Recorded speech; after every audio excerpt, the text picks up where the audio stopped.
आपका किया गया भजन, आपका किया गया मंत्र जाप, जब आप करने के लिए बैठें, उपास करें, मंत्र जाप करें, कीर्तन करें, तो आप जब जप करने या कीर्तन करने या मंत्र जाप करने या उपास करने के लिए जब तैयार हों और आगे बढ़ें, उपवास करते समय, तप साधना करते समय कोई परिवार का व्यक्ति आकर यदि आपका हाथ पकड़कर उठा दे या आपको अपशब्द कहे, तो ये श्रेष्ठतन नहीं हो। आप करो पशुपति व्रत, आप करो सोमवार के व्रत, पर निवेदन है कि व्रत करते समय, व्रत के पहले आपके परिवार वालों को, आपकी पति को, माता पिता को, परिवारजन को ये बात बता दी जाए कि हम ये व्रत कर रहे हैं। क्यों? उसका कारण केवल इतना सा है कि जब हम ये परिवार वालों को बता देंगे कि हम व्रत कर रहे हैं, तो आपके व्रत में कोई टोकने वाला नहीं रहेगा, आपके व्रत को कोई रोकने वाला नहीं रहेगा, और आप निष्कपट भाव से भगवान की अविरल भक्ति को धारण कर सकते हो। निष्कपट भाव से भगवान के भजन को धारण कर सकते हो। इतना सुंदर वर्णन किया गया है महामृत्युंजय मंत्र का। यदि हम किसी ब्राह्मण से अनुष्ठान करवा रहे हैं, महामृत्युंजय मंत्र का यदि हम किसी ब्राह्मण से अनुष्ठान करवा रहे हैं, शिव महापुराण की कथा कहती है, अनुष्ठान पत्नी करवा रही है या पति करवा रहा है, सास करवा रही है या ससुर करवा रहा है, घर का जेठ करवा रहा है या जेठानी करवा रही है। शिव महापुराण की कथा कहती है, जितने लोग आपके घर में रह रहे हैं, जितने लोगों के साथ आप 24 घंटे घर के अंदर रह रहे हैं, जब हम पशुपति व्रत करें या महामृत्युंजय का अनुष्ठान किसी ब्राह्मण से करवा रहे हैं या मंदिर में हम अनुष्ठान करवा रहे हैं, तो भी हमारे चित्तवृत्ति से हमारे परिवार वालों को ये मालूम होना चाहिए कि मैंने उन ब्राह्मण के द्वारा अपने परिवार के हित के लिए, अपने बुजुर्ग के हित के लिए, अपने घर के हित के लिए मैंने महामृत्युंजय का अनुष्ठान करवाया है। उसका पुण्य 4 गुना बढ़ता है, जिससे घर के लोगों में कोई विस्मयता उत्पन्न ना हो।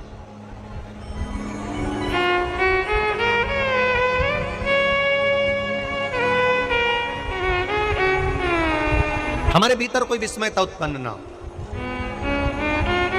हमारे मन के भीतर कोई भेदभाव उत्पन्न ना हो। और हम तो यहां तक कहेंगे, आप अगर शंकर जी के मंदिर में जा रहे हो, 1 लोटा जल चढ़ा रहे हो, शंकर जी के मंदिर में पहुंचकर 1 लोटा जल समर्पित कर रहे हो, तो भी आपके घर के लोगों को मालूम होना चाहिए कि ये पास वाले शिव मंदिर में गई है, मेरे पास के मंदिर में मेरा घर का बच्चा शंकर जी को जल चढ़ाने गया है, मेरा पति पास के मंदिर में शंकर भगवान को जल समर्पित करने के लिए गया है। ये घर के लोगों को ज्ञात होना चाहिए।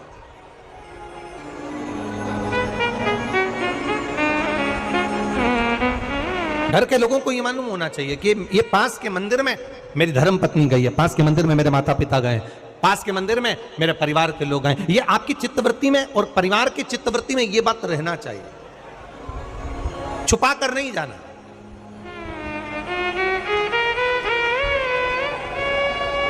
छुपा कर भगवान के मंदिर में नहीं जाना, छुपा कर पशुपति व्रत नहीं करना। महाराज, शिव महापुराण की कथा वर्णन करती है कि आप भगवान का अगर कोई व्रत, कोई साधना, कोई नियम ले रहे हो, माना आपने कोई व्रत करा, कोई करी, पर घर के लोगों को वो ज्ञात होना चाहिए कि ये मंदिर तक जा रही है, ये पशुपति व्रत कर रही है, आराधना कर रही है। आज माता पार्वती जी ने शिव जी के सम्मुख में ये बात कह दी कि मैं एकांत में जाकर भगवान का तप करना चाहती हूँ और एकांत में बैठकर तप करना चाहती हूँ, और उस तप का जो पुण्य है वो आपको देना चाहती हूँ। शंकर भगवान ने तुरंत माता पार्वती जी से कहा, सुनो जगत जननी, सुनो जगदम्बा,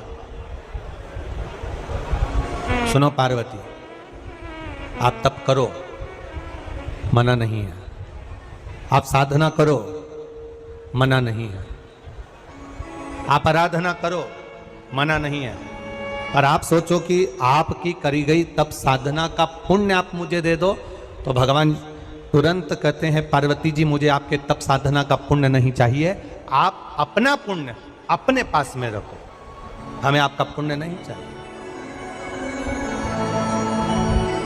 अभी तक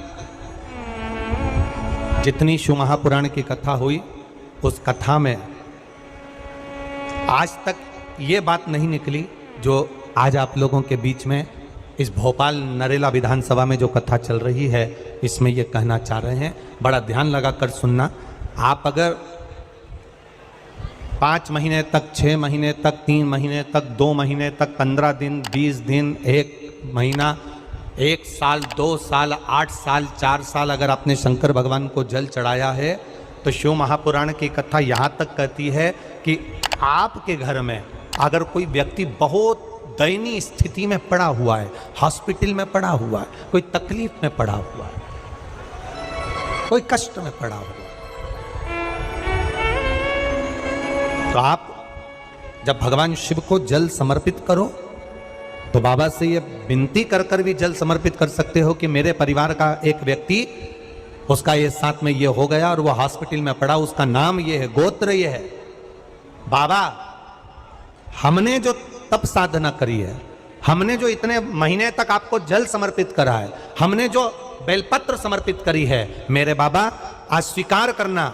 और जो हॉस्पिटल में पड़ा है, जो कर्जे में लदालूम पड़ा है, जो तकलीफ भोग रहा है, ऐसी कृपा करना बाबा कि मेरे 2 महीने जो मैंने जल चढ़ाया है उस चढ़ाए गए जल का पुण्य मैं उसके खाते में देती हूं और उसको ठीक कर देना। यह पुण्य का भाग है।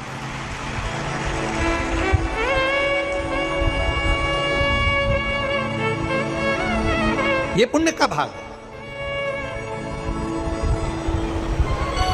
आप अपना पुण्य भी किसी जीव के कल्याण हेतु दे सकते हैं। अब किसी ने एक बार ये कथा सुनी और कथा सुनकर कहा महाराज जी आप कहते हो कि शंकर जी पे चढ़े हुए जल का पुण्य भी हम किसी को दे सकते हैं क्या? शंकर जी को चढ़े हुए जल का पुण्य क्या किसी को दिया जा सकता है? क्यों नहीं दे सकते? क्यों प्रदान नहीं कर सकते?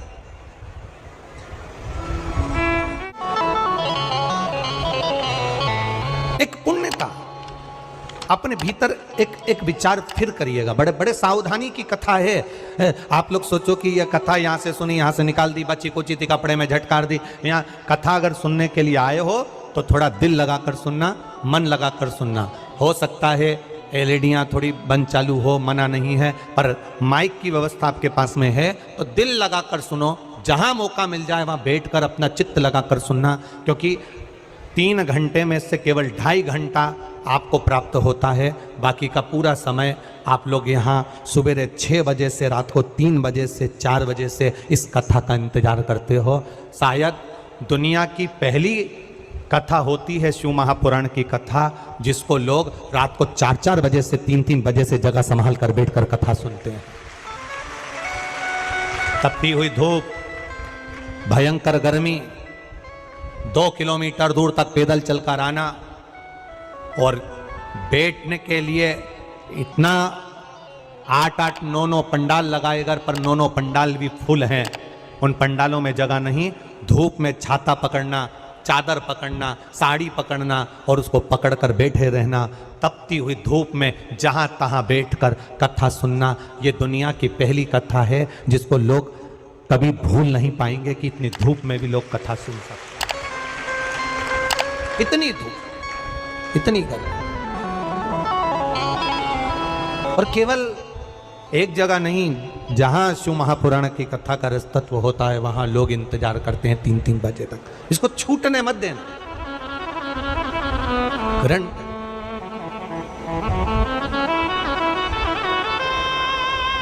शादी में गए हो, 500 का लिफाफा दिया है तो भोजन कर कर जरूर जाना।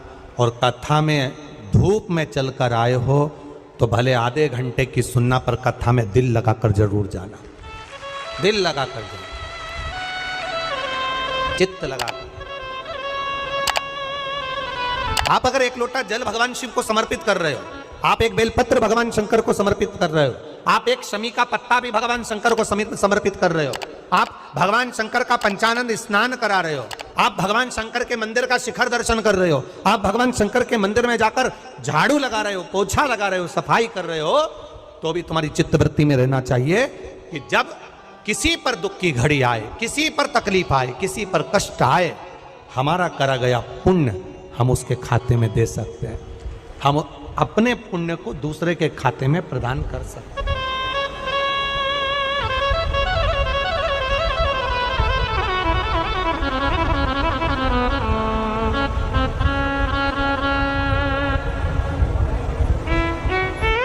बेलपत्र,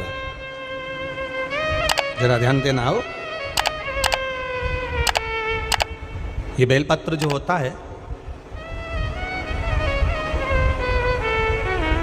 इस बेलपत्र पर कभी कभी आपने देखा होगा कि कई लोग बीच वाले पत्ते पर चंदन लगा देते हैं।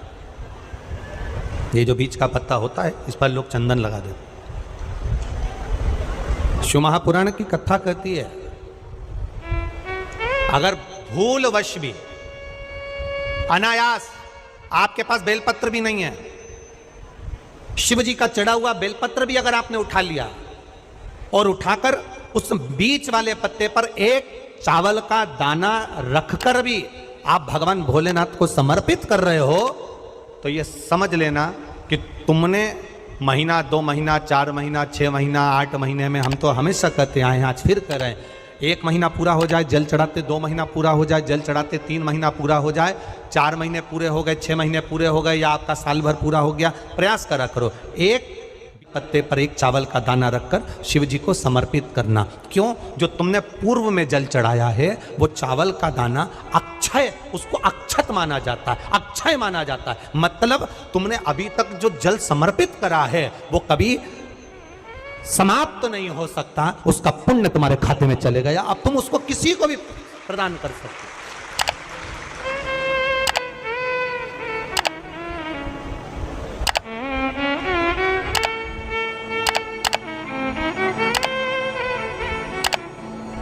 बहन भाई को तिलक करती है रक्षाबंधन पर, माथे पर तिलक लगाने के बाद में चावल लगाती कि नहीं लगाती?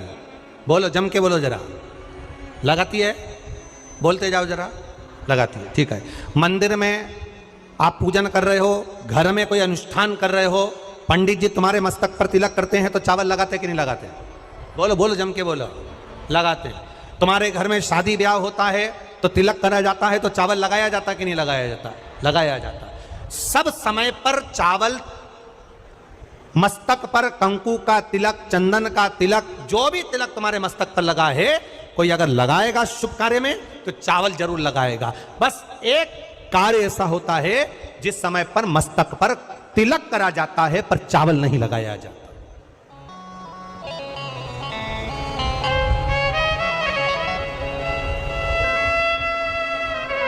एक समय ऐसा होता है जिस समय तिलक करा जाता है पर चावल नहीं लगाया जाता। चावल का मतलब है अक्षय, मतलब बार बार भगवान ऐसा मौका लाए, बार बार भगवान ऐसी कृपा करे कि तुम ऐसा अनुष्ठान करते रहो, पुण्य करते रहो, सत्कर्म करते रहो, 16 सोमवार के व्रत करते रहो, चतुर्थी के व्रत करते रहो, तुम छठ की पूजन करते रहो, तीज का व्रत करते रहो, सोमवार का व्रत करते रहो, तुम्हारे घर में हमेशा ऐसे शुभ कार्य होते रहे। केवल अक्षय, अक्षत एक जगह पर नहीं लगाया जाता। कब नहीं लगाते अक्षत को? मस्तक पर तिलक करते समय अक्षत कब नहीं लगाया जाता? केवल एक समय पर। कब?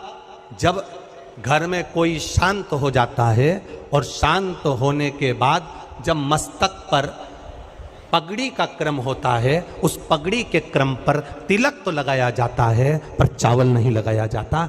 भगवान से प्रार्थना करते हैं ये बार बार मौका मत देना, जो हो गया उसको समाप्त, ऐसा मौका बार बार ना दीजिएगा।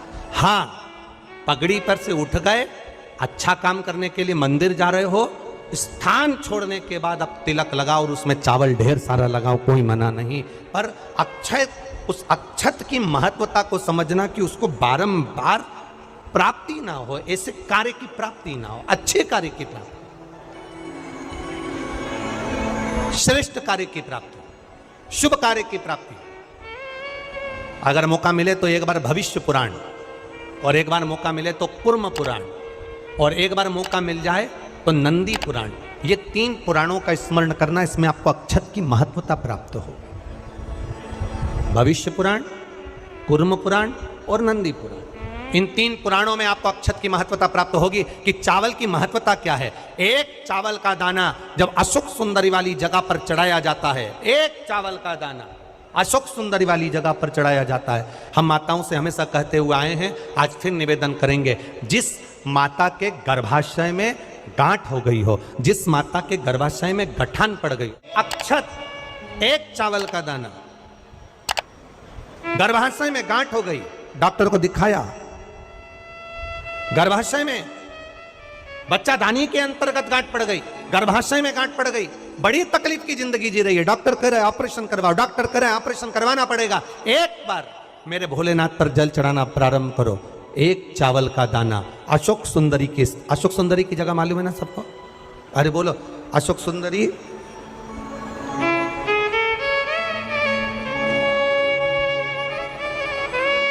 जैसे ये शिवलिंग, ये जलाधारी गोल माता पार्वती जी का हस्तकमल, यहां से जो जल बहता है, इधर गणेश जी का सीधे हाथ पर स्थान, इधर कार्तिकेय जी का स्थान, बीच में मोटी सी एक लाइन होती है शिवलिंग के सामने, वो अशोक सुंदरी का स्थान। कई बार वहां सांप बना होता है, कई बार अशोक सुंदरी का स्थान बना होता है। ये शिवलिंग, पार्वती जी का हस्तकमल, गणेश जी का स्थान, षडानंद कार्तिकेय जी का स्थान, बीच में अशोक सुंदरी का स्थान। ऊपर से जो बूंद बूंद पानी गिर रहा है वो शंकर भगवान की 5 लड़कियां, जया, विषहरा, शामरीबारी, दौतली और देव, ये शंकर जी की 5 बेटियां ऊपर से जल गिरा रही। तो अशोक सुंदरी वाली जो स्थान होता है, जब आपके गर्भाशय में या शरीर में पुरुष हो, स्त्री हो, जिसके पूरे शरीर में कहीं पर भी गांठ पड़ गई हो और गल ना रही हो, एक चावल का दाना अशोक सुंदरी वाली जगह पर चढ़ाना प्रारंभ करो, शिव जी पे जल चढ़ाना प्रारंभ करो, उस जल का आचमन करना प्रारंभ करिए। आप 3 महीना, 4 महीना, 5 महीना करते रहो, उसके बाद जांच जरूर करवाना हॉस्पिटल में जाकर कि गांठ गली कि ना गली। पर विश्वास रख, भरोसो दृढ़ इन चरणन करो, श्री वल्लभ नक चंद्र छटाबिन सब जग माही अंधेरो। भरोसा मूर्ण होना चाहिए, भरोसा मूल हो। हमारा अगर विश्वास नहीं है तो फिर भगवान भी नहीं है। मानो तो मैं गंगा मां हूं, ना मानो तो बहता। आपका अगर भरोसा कहता है कि मैंने जल चढ़ाया और मेरा महादेव सुनेगा, आपने सोच लिया कि मेरा महादेव सुनेगा, महादेव सुनेगा। और आपने अंदाजा लगा, कई लड़कियां जब शादी करती हैं तो पहले से गलत सोच बनाकर आती हैं कि सास तो डेंजर होती है। कईयों के मन में भाव आता है सास बुरी होती है, सास अपशब्द कहती है, सास गाली देती है। कई लोगों से सुना, जिससे मिलो उसकी सास ऐसी हो गई, कोई ने कहा हमारी सास ऐसी थी। लड़कियों ने अपनी चित्तवृत्ति में भर लिया कि सास बुरी होती है। जब चित्तवृत्ति में भर लिया कि सास बुरी होती है, तो वो कितने भी अच्छे घर में चली जाए, उसको सास बुरी ही लगेगी, ये निश्चित है। और अगर आपने मन में सोच लिया कि जो किस्मत में लिखा होगा देखा जाएगा, संसार सागर में जन्म लिया है, सुख दुख चलता रहता है। अगर कोई बेकार भी मिल गया ना, तो अपना स्वभाव से मैं उसको अच्छा बना लूंगी, मुझ में वो क्वालिटी है, तो वो अच्छा हो जाए। आप पहले से विचार कर लीजिए। आज के जमाने में लोगों को ना तो लिखना आता है ना विचार करना आता है। एक फेसबुक पर हमको तो आशीष ने बताया, एक फेसबुक पे लिखा हुआ था, एक फेसबुक पर किसी ने लिखा था, आज पुत्र रत्न की प्राप्ति हुई, सभी मित्रों का आभार। क्या लिखा था फेसबुक पे? अरे बोलो तो जम के, आज मेरे घर पुत्र रत्न की प्राप्ति हुई, सभी मित्रों का आभार। अब मित्रों का आभार क्यों दे रहा है? पुत्र तेरा है कि मित्रों का है?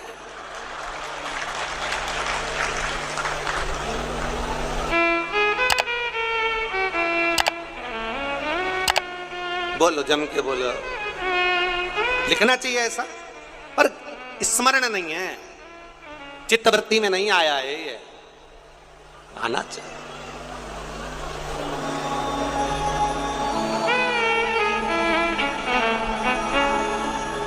चित्तवृत्ति में आना चाहिए। आप क्या कर रहे हो, आप क्या प्रदान कर रहे हो, क्या लिख रहे हो, क्या बोल रहे हो, आपकी चिदानंद वृत्ति में यह आना चाहिए कि आप क्या कर रहे हो। आज मेरे यहाँ पुत्र रत्न की प्राप्ति हुई, सारे मित्रों का। क्या लिखा है तुमने, क्या प्रदान किया तुमने, विचार करो।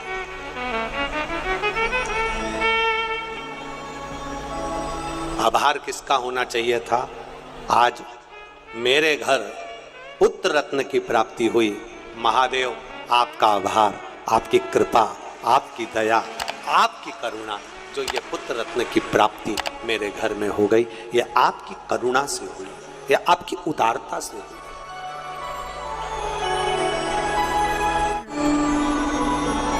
ये आपकी करुणा है, ये आपकी उदारता है।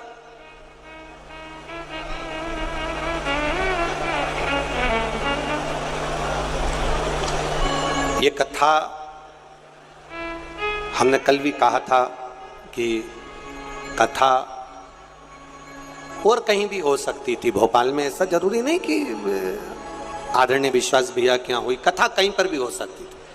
पर ये कथा आदरणीय विश्वास भैया सारंग जी के यहाँ जो हुई है, हमने कल भी कहा था कि कहीं ना कहीं माता पिता का कोई पुण्य प्रबल हुआ होगा, जिसके कारण बस ये आशीर्वाद के रूप में ये कथा आदरणीय विश्वास जी सारंग जी को प्राप्त हो। और वो पुण्य कैसा है?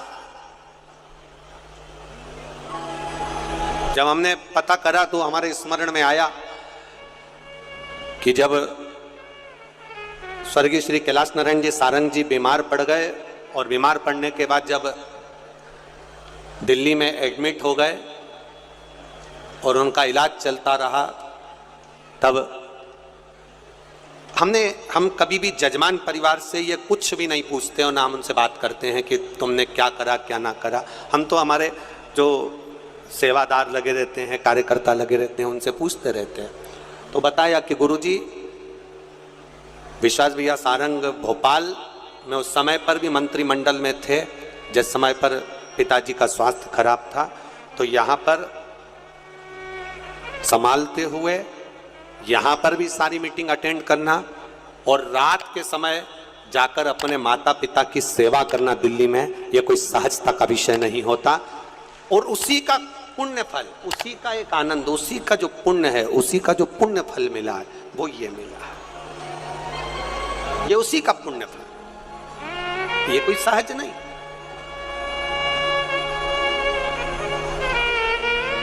इतनी शिव महापुराण की कथा करी, पूरे भारत में करते रहते हैं, पर पहली शिव महापुराण की कथा ऐसी हुई है जिसमें रेलवे स्टेशन पर भी भक्तों को लाने के लिए बस लगाई गई। उसके लिए विश्वास भैया सारंग जी को बहुत बहुत साधुवाद। आज तक जितनी कथा हुई, उस किसी कथा में कहीं पर भी रेलवे स्टेशन से कथा स्थल तक लाने के लिए भक्तों के लिए बस नहीं लगी। पर पहली कथा ऐसी थी जिसमें भोपाल के रेलवे स्टेशन से भक्तों को यहां तक लाने के लिए बसों को निःशुल्क चलाया गया। एक बार जोरदार ताली बजा, बहुत बहुत साधुवाद, बहुत बहुत साधुवाद। कोई परेशान ना हो, आनंद से पहुंचे लोग कथा। हाँ,